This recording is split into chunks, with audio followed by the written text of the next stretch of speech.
Welcome back to the Scotti-BYTE channel, and this is Scott.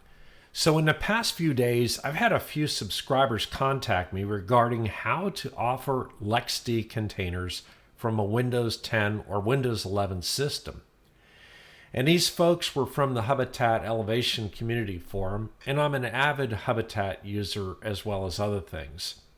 So for the past couple of weeks, I had been providing support regarding how to run a local network version of an application called Echo Speaks Authorization and Cookie Server. This particular application requires a Linux environment, and these users wanted to know how it might be achieved inside of Windows 10 or 11. I have had more than a few tutorials regarding bridging containers to your main LAN and getting dedicated IP addresses for those containers. So this presentation is going to focus on how to provide nested virtualization inside of more than one virtual switch. Although the application for this appeared to be the solution for this particular group of users, I believe that it's important to understand the considerations behind nested virtualization with nested virtual switches. So I aptly named this tutorial Virtually, Virtual. So let's explore what this means. In past videos, we discussed creating a bridge for your server is a great idea. Recently, Windows users have asked if they can run LXD containers under Windows. So we're going to use a Windows 11 virtual machine on my desktop to create a Hyper-V virtual machine running Ubuntu Server 2204. We will then configure a bridge in the virtual machine to allow LXD containers to get an address on the main LAN. Finally, we're going to configure a LXD container to host an application on the main LAN. So I will have my Ubuntu 2204 desktop running a QVM VM for Windows 11 with the Hyper-V Ubuntu Server VM inside of the Windows and a LXD container inside of that Ubuntu Server VM. So here's what the picture kind of looks like. At the top level, I've got my Ubuntu 2204 desktop. It's got a local address on my LAN of 172.16.1.225, and I have it bridged with a bridge device called Bridge 0, and we'll review that, although that's not really related to this particular discussion, but that level of nesting may help understand things that we're going to do further on. So then inside of that, I have a QEMU, KVM, Virt Manager, Windows 11 virtual machine running at another address on my main LAN. And then inside of that, I'm going to have a Hyper-V Ubuntu 2204 server virtual machine, and it will also be running on the main LAN address range. And this will require Windows 10 or Windows 11 Pro. The reason for that is because Hyper-V is only supported in, I believe, the Pro versions, and if I'm not mistaken, also the educational versions of Windows. And then we're going to use NetPlan inside of that Ubuntu instance to create another bridge or virtual switch like I did for my desktop. And then inside of that, we're going to have a LXD container instance, and it will have a LXD profile that uses that bridge to the main LAN, and we'll be able to create yet another address for each container that we want to create inside of this LXD instance. And then optionally, we could even create nested Docker inside of this LXD. Hence my name, Virtual. So to start with, on my Ubuntu desktop, we can do an ifconfig. And if you've watched the channel before, you notice that I have created a device called Bridge 0, which is actually a bridge, and that's what gets my address on my local LAN of 172 11.16.1.225. My physical Ethernet device is used as the parent for that communication, but it's not granted an IP address, and all the traffic on my local machine uses that bridge. So that bridge was established by going over to /etc/netplan. And if I do an ls over here, you can see that I have this saved version of this netplan. If we go in and we edit this netplan YAML file to see what this network setup looks like on my local desktop, you can see that I'm establishing the bridge. It's using as its interface ENP4S0, and I'm establishing a static address of 172.16.1.225, which I've also gone out of my router and declared a DHCP address reservation. The reason for that is because I don't want the DHCP server to reuse that address. And I just thought it was easier to define it as a static address here because we would not want our bridge address changing. So here I've launched Virt Manager, which is the GUI interface to the KVM console. The reason I've used KVM as opposed to using, say, another hypervisor like VirtualBox is because KVM is very tightly integrated to the kernel, and it provides a better VM experience in terms of performance. So I have two VMs out here, and one is my Windows 11 virtual machine. I'm going to double click on it, and you can see here that it brings up the information for that particular virtual machine. If we go down here and we look at the NIC interface, we can see that I have one NIC interface, and it talks through the operating system to device bridge 0. Now with a virtual machine, most hypervisors, including this one, wouldn't require a bridge because if you tell it network source is bridge, it'll go ahead and do its own bridging. And the same thing is true of VirtualBox and also for Hyper-V in Windows 10 and Windows 11. The other choices besides bridging are generally a NAT interface, and then also sometimes they have a Mac VLAN interface, but you won't find that in Windows because you have to obtain your VLAN connectivity through different means, and I've covered that in a fairly recent video. So let's go ahead and start up this virtual machine just by clicking the power on button here, and we'll go back to viewing the virtual machine, and we're going to go ahead and view it in full screen mode, and you'll see that the VM will boot up. So now we sign on to our VM.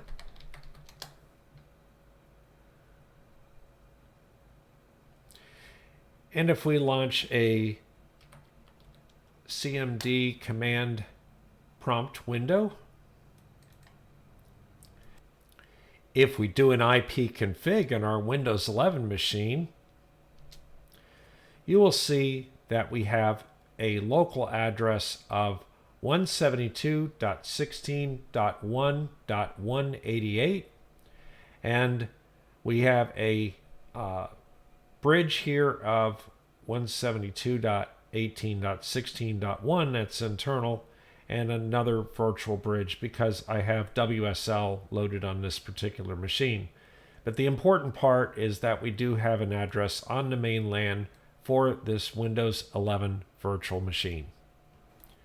Before we can install our Ubuntu virtual machine in our Windows 11, we need to have a hypervisor.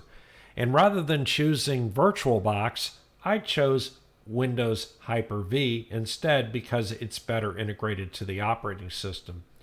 So click on the Start button and type in Windows Features, and then click on the option for Turn Windows Features on or off. This will bring up a control panel. You'll notice that I have Hyper-V already selected because I previously installed Hyper-V. Now, in order to do this, you're going to need to have Windows 10 or Windows 11 Pro. Unfortunately, the home version does not include Hyper-V, and so you'll need to be able to install that. So we put the check mark in the Hyper-V, we say OK, and it will go on and do some installation and a reboot after that. So since I already have Hyper-V installed, I can go to the next step. Before we can create a virtual machine, I'm going to need a copy of Ubuntu, so I'm launching my Edge browser here, and I'm simply going to type in Ubuntu. And then I'm going to scroll down here and click on Go to Download on Ubuntu.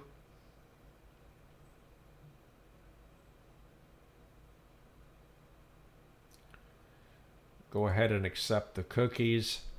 I'm going to say Get Ubuntu Server, and then download Ubuntu Server 2204.1 LTS. In order to create our Hyper-V virtual machine, we click on the Start button, we type in Hyper, we launch Hyper-V Manager. Now we go over here to New, say New Virtual Machine, click Next. We're going to name our virtual machine Ubuntu. We'll click Next. We'll just leave it at generation 1. Click Next. We'll go ahead and give this 4096 megabytes or 4 gigabytes of memory. Your size depends upon how much memory you can take out of your main Windows machine, but 4 gigs seems like a good starting point here. We click Next. Under Network, Default Switch, Next. And then under disk size, that depends on how much space you want to use on your system. In this case, I'm going to use 60 gigabytes for my Ubuntu machine. Keep in mind your LXD containers are going to have to come out of that space, obviously. So we click Next, and I'm going to say install the operating system from an image file. Click Browse. I'm going to click on Ubuntu, and then I'm going to click Open, and then Next, and everything is good there. So finish. It creates the virtual machine. Now that's created the virtual machine, I can double click it here. Well, let's see, okay, double click it, it comes up. We can say start the virtual machine. It's going to boot from the CD-ROM, and we're going to say try or install Ubuntu. We hit enter. In the Ubuntu install, I'm selecting English, and I'm saying update to the new installer. Just makes it a little bit better. So it's going to go off and download the updated installer, and it will continue once it's done that. Okay, so my keyboard layout is going to be English US, and variant is English US. It's highlighted the done at the bottom, so I'm hitting enter. And then I'm saying Ubuntu Server is just fine, the first option, so I hit enter. And then the Ethernet device is going to be, right now, it's going to be on the local area network. We're going to fix that a little bit later on, so we're not going to worry about that at the moment. So I'll go ahead and click Done. And the proxy address, I just click Done. And then I click Done. And then Use Entire Disk. I tab down, let's see, arrow down to Done. Hit Enter. And now by default, it's going to set up a logical volume manager for the root, and it is going to be using only a portion of the disk. So I'm going to go click on where it says Ubuntu logical volume and hit enter here, and I'm going to edit this thing, and I'm going to go ahead and make this the maximum size, which is 57996 it says here. And then I'm going to tab down to the save, hit save. I'm going to tab down to Done and hit Enter. And then it says, if you select Continue, it's going to erase the disk. Well, it's a virtual disk, so that's fine. I hit Enter, and it's going to ask me for my name. I'll go ahead and say Scott. My server's name, I'll just call this thing Ubuntu. My username, I'm going to make Scott, and then I'm going to type in a password. And then go down to Done, hit Enter. And then, yes, I want to install SSH Server because that's an easy way to get to it. And I click Done. And then at this point, I don't want to install any other software, so I'm just going to tab down to Done and hit Enter, and the installation will continue from here.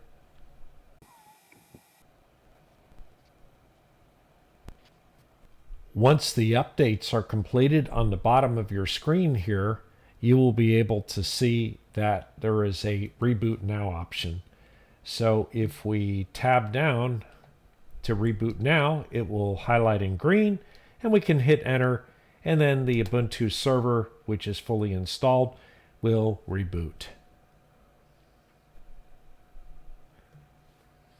Now usually you'll get a failed on unmounting the CD-ROM, and that's nothing to worry about. You can hit Enter at this point, and it will start up the boot up process again.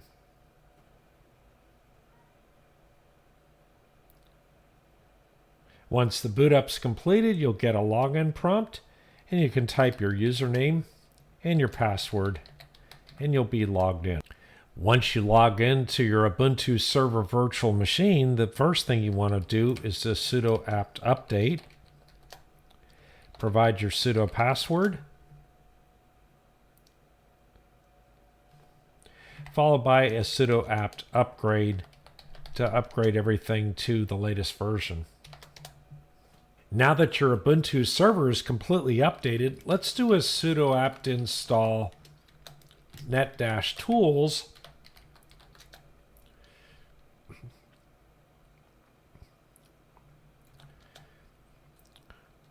And then let's do an if config.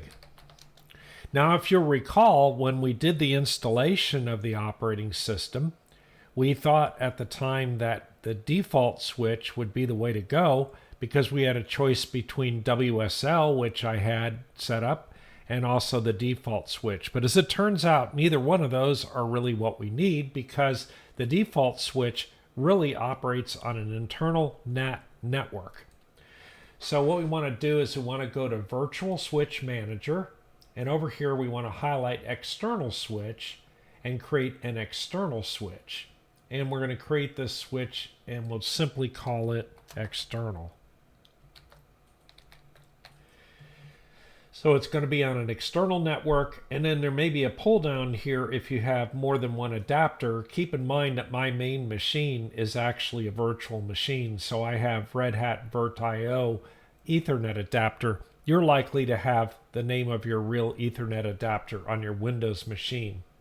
So then at this point I can do apply, and it says you'll disrupt your communication while doing this. That's fine. So it goes ahead and does that, and it creates the external Red Hat VirtIO adapter. So now I can click OK.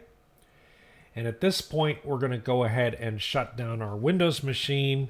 So I'll do a sudo shutdown. And the shutdown is scheduled. I can come over here to my machine settings by right-clicking on the Ubuntu machine, going to Settings, going down to Network Adapter, clicking from the default switch and going to my brand new external switch, and then clicking Apply and OK. So here I am logged back in after the reboot of the Ubuntu server virtual machine, and we're going to do a if config. And you can see that we have an address that's on the main network for ETH0, which is at 172.16.1.76, which is what we wanted. So our next step is to initialize our LXD system. So we'll do sudo LXD init. It asks for my sudo password. And no, we don't want to use clustering. Yes, we want to create a new storage pool. The name of the storage pool can be default. That's fine. And we're going to make it a ZFS storage pool by default, which will create a virtual ZFS system inside of a file. We can say create a new pool. And would you like to use an empty block device? No, we don't. And it says what size would you like to make that? And I'll go ahead and make it just 20 gigabytes because that's all I'm going to need for right now for this demonstration. You'll probably want to make yours larger. And would you like to connect to a MOS server? No. Would you like a new local network bridge? That's fine. And it'll create a LXD BR0 device just so that if you create NATed containers, they can gain access to your main LAN. What IP address should be used? Auto is fine. So I guess we have to actually type in auto. Would you like the LXD server to be available over the network? That's for the management purposes. I'll go ahead and say yes. And then what ports do you want to bind to? All, which is only ETH0. And by default, it would use 8443 for management. That's fine. And I'll type in a trust password. We're not really going to use that for this purpose, but that's all there is to it. Would you like cached images to be updated automatically? Sure, that's fine. And would you like to print a copy of the YAML? No. So that's all there is to initializing and configuring LXD. So at this point in time, our Ubuntu VM needs a bridge to be able to talk back to our Windows 11 VM and then to talk back to my Ubuntu VM and to talk back to the network. If I do an ifconfig here, you're going to see that I have ETH0 that has a network address on my LAN, which is 172.16.1.76, which is good. I now have LXDBR0 at 10.202.102.1, which is a bridge from the NAT network outward. But I want my LXD containers to really be on my LAN, just like my Ubuntu server is on my LAN. In order to accomplish that, you're going to cd over to /etc/netplan. And you'll do an ls. And I usually will have an installer 00-installer-config.yaml. And I went ahead and copied that over to 00-install-config.save. Okay. So now that we've got that there, I went ahead and edited that file with a sudo nano 00-installer-config.yaml. So this file is a YAML file, and indentation is important, so make note of that. You can see here that I have network and then version 2 Ethernets. Well, the Ethernet device that is inside of the Ubuntu virtual machine is ETH0. I said don't grant it an address for either DHCP4 or DHCP6. However, create a bridge called bridge0 and make its interface ETH0. And then I'm hard coding an address for an address that I know is free on the network, which happens to be my 172.16.1.224 with a subnet mask of 16. So I know that address is free. My routes are, the default route is to 172.16.0.1, which is my default gateway, otherwise known as the address of my router on this network that lets it get off to other networks, like perhaps the public internet. And then finally, I have name servers here. I have two name servers, 1.1.1.1 and 1.0.0.1, and both of those name servers are Cloudflare. So assuming we have that file set up correctly, now all we have to do is a sudo netplan apply. And I wouldn't worry about those errors because they're relating to the floppy disk, and the floppy disk is not something we're using in our virtual machine. So now I can do an ifconfig. So you now notice that bridge 0 has the address of 172.16.1.224, and the Ethernet device doesn't really have an address right now. In order to make our bridge run properly, we have to first of all shut down our virtual machine. So I've shut down the Ubuntu virtual machine, and now I'm clicking on the Start button. I'm going to type in PowerShell. I'm going to right-click on PowerShell and bring PowerShell up with Run as Administrator. And I say yes, and when PowerShell comes up, I'm going to want to issue a command in order to allow the nested virtual switches to work, which is get VM network adapter space dash VM name, and our VM name is Ubuntu in this case, and then a vertical bar, which is a pipe command, over to set dash VM network adapter dash MAC address spoofing on. So now that that's taken place, we can reboot our VM. So now that we're rebooted and we have our address spoofing turned on, and by the way, the address spoofing was that we could take this, if we do an if config, and we look at the fact that we're going through bridge 0 here, but also recall that we have a virtual switch bridge at Hyper-V Manager. This is what allows us to traverse both of those virtual switches.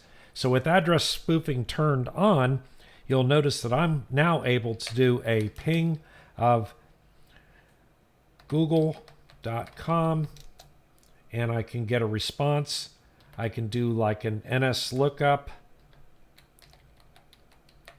of Microsoft.com. That should work as well, and it does. So everything is good there. Just to make our LexC commands a little bit more convenient, let's go ahead and say sudo usermod -a capital G LexD, assign that to Scott, and I can do a new group LexD, and then I can do a groups command, and you can see that Scott is in the LexD groups. The advantage of that is I can now do a LexC, which is the command, not LexD. You can do a LexC list to see any of your containers, and it does come back correctly. So one thing that's kind of good is now that we have the bridge working fine on our virtual machine, and I remind you, if you do an if config here, you can see that bridge 0 is operating at address 172.16.1.224. We now know that we can connect to our machine externally. So I find it a little bit more convenient just to be able to make that connection from my desktop machine. So I'll go ahead and do a SSH. Well, first of all, we can ping it because it's out there, of course. That makes sense. And we'll do an SSH over to 172.16.1.224, which connects to our bridge, which is inside of our Windows 11 VM. And it goes ahead and makes the connection to the Ubuntu that is inside of it. So there we are. We're logged in. We can do a if config, just like we did back there. And you can see here that we have the bridge device at 1.224. ETH0 doesn't have anything. And we have the LexDBR0 in virtue of the fact that we initialized the LexD system. And so, just as a reminder, we can do a LexC list, and we don't have any containers yet. So you can do a LexC profile list, and you see that there's only one profile, and it's called default. And the default profile really does two things. First of all, it makes sure that a container has a root device to store its files in.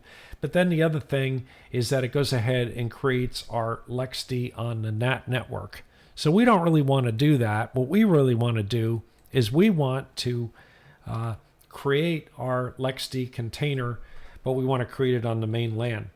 So what we're going to do is we're going to do a LXC profile create main LAN. Now that we've created that profile, we're going to go ahead and cat the settings into it that we need. And I'm doing that with this command right here. And if I go back and do a LXC profile edit main LAN, you can see what it's done. We have a main LAN profile here, and it says device ETH0, which is our device inside the container, is bridged, and it's bridged out to bridge 0. Okay, so now that we have that, we can actually do a LXC launch Ubuntu colon 22.04, and we'll go ahead and give this container a name test with a capital T, and we'll do -- profile default and -- profile main LAN. And then you can do like other switches like -C boot .auto start equals true, which just means that every time that the Ubuntu VM reboots, it starts this particular LXD container. So there we go. It's creating test. It's going to go out to the LXD repository and download the image for Ubuntu 2204. It's creating the root file system right now, and it will be starting the container momentarily.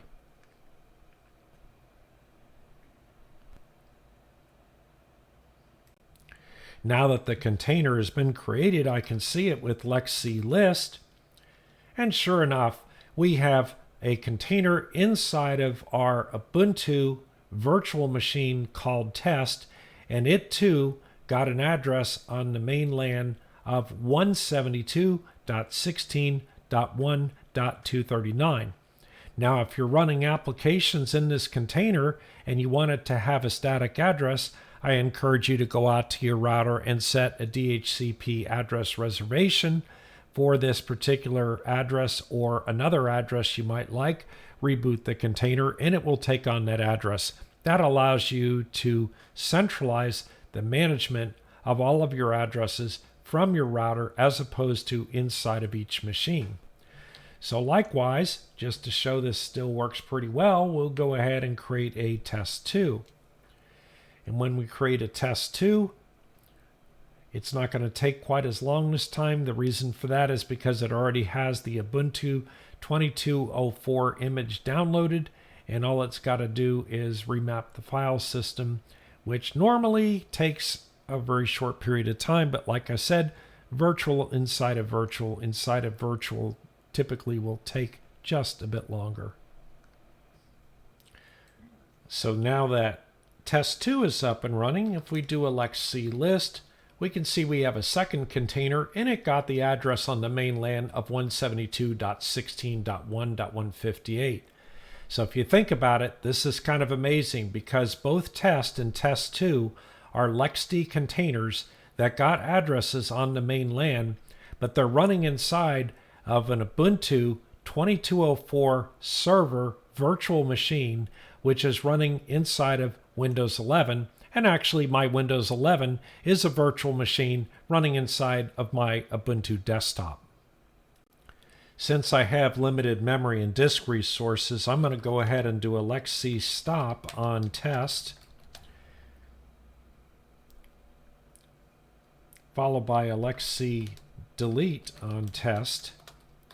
And I've deleted the test container. If I do a LXC list, you can see that test2 is still up and running and still exists on the system. So now for a little bit more fun, let's create a container here with the command. Let's stretch this out so you can see this on one line. LXC launch Ubuntu 2204. I'm going to call the name of this LXD container whiteboard with the default profile and main LAN with boot.autostart equals to true, and another switch called security.nesting equal to true. And what that does is that allows me to nest inside of the LXD container. So now I have the second container called whiteboard, and if I do a LXC list, you can see that container is up and running. It has another address, 172.16.1.234. And so we're going to go ahead and do a LXC exec whiteboard bosh, which is how we enter a console for a LXC container. And now that we've done that, we're going to do an apt update, ampersand, ampersand, apt upgrade.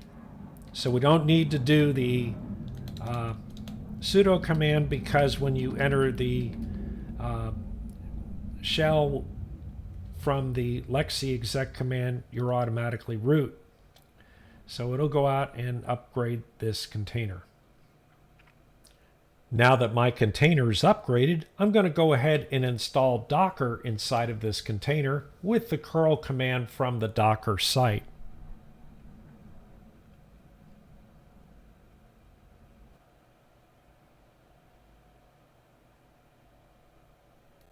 Now that Docker's installed, of course, I could install Docker Compose if I needed it with the sudo apt install Docker Compose, but we're not really going to do that in this particular case because I don't have that requirement. So when you create a LXD container, by default, you don't have any username that you can sign into. So we're going to do an add user Scott on my LXD container. I'm typing in a username or typing in a password. And when it gets done, I've created a username. Now I'm going to do usermod -a g sudo Scott, giving Scott the sudo privilege. And I'm also going to do a addition of the Docker group. And that's so when I use Docker commands, I don't need to do the sudo before them. And so, of course, I can always do an ifconfig and find the address of this container. Oh yeah, I suppose I could do an apt install net-tools again for our LXD container. And our LXD container, if we do an ifconfig, shows up as 172.16.1.234. So it might be interesting to bring up another SSH terminal and do an SSH over to 172.16.1.234. We have a password prompt. So here I'm now signed into, from my desktop all the way into that whiteboard machine, which is actually a LXD container. So now let's install the Docker whiteboard application with a docker run /detach, or make its own daemon to give our prompt back, --name equals whiteboard, and then ports. Well, inside the container, it uses port 8080, but we can use port 80 because this entire LXD will only be running one Docker. And then it uses the image ROFL 256/whiteboard. So it says it's unable to find that.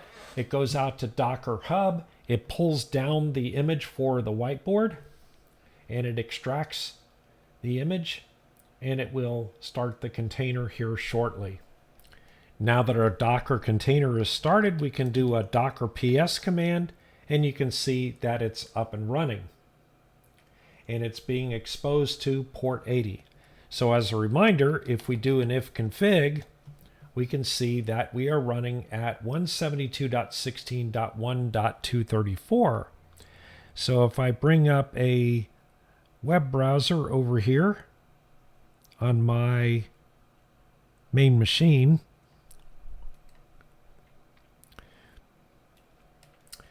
and go over to 172.16.1.234, there we have the whiteboard application. It's up and running.